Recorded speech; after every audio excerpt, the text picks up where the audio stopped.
Election commission جو ہے وہ متحرک ہو چکا ہے، اور وہ آپ کو پتہ ہی ہے کس کے لیے متحرک ہوگا، آپ لوگوں کے لیے تو نہیں ہوگا۔ تو آپ نے یہ الیکشن جو ہے، یہ ساری تیاریاں بر وقت کریں، اور عمران خان صاحب جو ہیں اب ان کا سارے کا سارا انحصار جو ہے، وہ یہ جو جنگ لڑ رہے تھے، وہ سب کچھ کر رہے تھے، اتنی تکلیفیں برداشت کر رہے ہیں عمران خان صاحب، ان کی اہلیہ پرویز الہی صاحب، شاہ محمود قریشی صاحب، اور باقی رہنما عمر سرفراز ہیں، اور اس کے بعد میاں محمود رشید ہیں، عالیہ حمزہ ہیں، ڈاکٹر یاسمین راشد ہیں، اور سینیٹر اعجاز چودھری ہیں۔ یہ سب کے سب لوگ اس لیے تکلیفیں برداشت کر رہے ہیں، سنم جاوید ہیں، کہ وہ الیکشن کا انتظار کر رہے تھے کہ الیکشن آئے گا، پاکستان کے عوام بھرپور طریقے سے اس میں شرکت کریں گے، اور ہم جیتیں گے، اور جیت کے پھر جو ہے جتنا بھی ظلم ہوا ہے اس کو حساب برابر کریں گے۔ اس کا مطلب یہ نہیں ہے کہ ظلم کا بدلہ ظلم، وہ لینا بھی نہیں چاہیے، بلکہ پرفیکٹلی آئین اور قانون کے مطابق چلنا چاہیے۔ جس نے زیادتی کی ہے اس کو قانون کے کٹہرے میں لانا چاہیے، جس نے زیادتی نہیں کی اس کو کریڈٹ دینا چاہیے، اور اس کو انعام دینا چاہیے۔ تو لہٰذا یہ ہے وقت آنے کا، اور اب آپ نے گھروں میں نہیں بیٹھنا، اور 3 دن بھی نہیں بیٹھنا۔ کمپین کے بہت سارے طریقے ہوتے ہیں، لوگوں کو اویئر کریں ووٹ کیسے ڈالنا ہے، اور کیونکہ آپ کو تنگ کیا جائے گا، خاص طور پہ میں آپ کو بتا رہا ہوں، آپ کو تو تنگ کیا جائے گا، اور آپ نے پریشان نہیں ہونا۔ تو اس کے لیے بھرپور قسم کی تیاریاں کر لیں، کیونکہ رزلٹس جو ہیں آ رہے ہیں فیلڈ سے، جو ان کے پاس اعداد و شمار ہیں، وہ یہ گھبرائے ہوئے ہیں، اور ایسا نہ ہو کہ یہ گھبرائے ہوئے ہیں اور آپ لوگ گھروں سے نہ نکلیں اور چھٹیاں منانے چلے جائیں، اور یہ سوچ کر کہ عمران خان صاحب تو جیل میں ہیں اور باقی لوگ جو ہیں ان کو ووٹ دے کے کیا کرنا، اور جب عمران خان صاحب بھی نہیں ہیں تو پھر کسی اور کو۔ تو یہ ذہن میں رکھیے گا کہ جتنے زیادہ سیٹیں آپ لوگ کامیابی سے حاصل کریں گے، اور زیادہ سیٹیں لینے کے لیے زیادہ سے زیادہ ووٹ ڈالنا ہے۔ آپ کو میں مثال دے دیتا ہوں کہ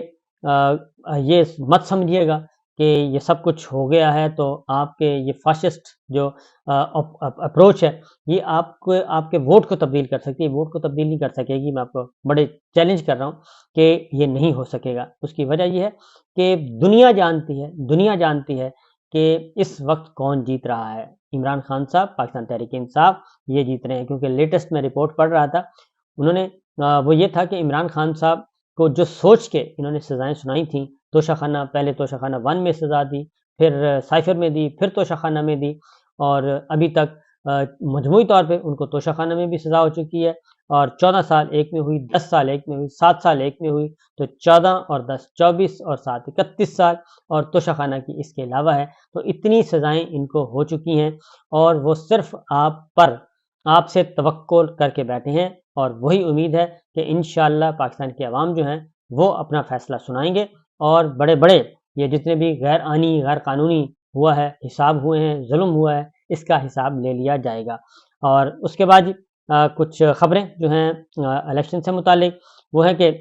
تقریباً 26 کروڑ بیلٹ پیپرز کی چھپائی جو ہے وہ مکمل ہو چکی ہے، اور تمام 859 حلقے ہیں، ٹوٹل 859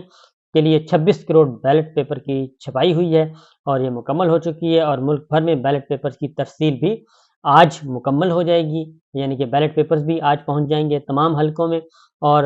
ہر جگہ پہ، ہر پولنگ بوتھ پہ ملک بھر میں بیلٹ پیپرز کی ترسیل کا کام مکمل ہونے کے بعد 2018 میں الیکشن میں 22 کروڑ بیلٹ پیپر شائع ہوئے تھے، اب ہوئے ہیں جی 150 گنا زیادہ، ٹھیک ہے جی، اس بار یعنی کہ 150 گنا زیادہ۔ اس کا مطلب ہے کہ ووٹر بہت زیادہ ہے۔ تو ووٹر کس کا زیادہ ہے؟ عمران خان صاحب کا زیادہ ہے، پاکستان تحریک انصاف کا زیادہ ہے۔ تو اگر ووٹر زیادہ ہے تو پھر ایسا نہ ہو کہ آپ لوگ ریلیکس ہو جائیں اور جو کوئی اور سارا کچھ لے اڑے اور عمران خان صاحب جیل سے واپس نہ آ سکیں۔ عمران خان کی جیل سے رہائی اسی وقت ممکن ہے، اور یہ سزائیں اس وقت ختم ہوں گی جب آپ لوگ پاکستان تحریک انصاف کو برسر اقتدار لے آئیں گے۔ تو سمجھیے گا کہ عمران خان نے اور ان کے دیگر رہنماؤں نے جو قربانیاں دی ہیں وہ قربانیاں رنگ لے آئیں، اور وہ اتنے عرصے سے آپ لوگ سب لوگ پاکستان جو ہے اس وقت ایک طرح کا جیل خانہ انہوں نے بنا کے رکھ دیا۔ اور اسد کیسے صاحب نے بڑی صحیح بات کی ہے کہ تمام فیصلے جو ہیں، تمام احکامات جو ہیں، وہ مریم نواز اور نواز شریف صاحب کے حکم کے مطابق چل رہے ہیں۔ نون لیگ کے کنٹرول میں ہے سارے کا سارا سسٹم۔